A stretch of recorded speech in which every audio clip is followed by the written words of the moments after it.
বেশ কিছুদিন ধরে আমি মিজোরামে ছিলাম, আইজল সিটিতে, ক্যাপিটাল সিটি আইজলে।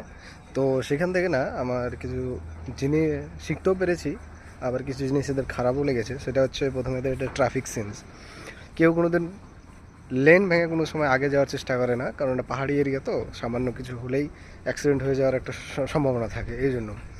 আর একটা বিষয় হচ্ছে যে আমি প্রত্যেকটা মানে ছোট বড় যেই কাজ হোক প্রত্যেকটাতে মেয়েদের ইনভলভ, মানে উইমেন ও এম্পাওয়ারমেন্ট যেটাকে আমরা বলে থাকি এখানে, কম বেশি সব জায়গাতে আমরা দেখতে পাচ্ছি। এমনকি আমি সাইরাং রেল স্টেশনে আছি এখন।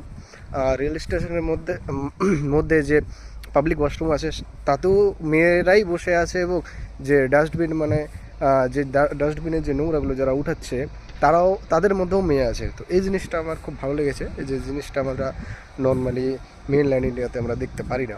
এটা একটা আছে। আর এখানে একটা খারাপ জিনিস লেগেছে, যেটা হচ্ছে আমার এখানে কম বেশি ছেলে মেয়ে সবাই গুটখা পান খায়। জিনিসটা আমার খুব বাজে লেগেছে যে, বাস এটাই একটা ব্যাপার ছিল। বাকি সাইরাং আসলে অবশ্যই আমার চ্যানেলে ভিডিও আছে, দেখতে পাবো।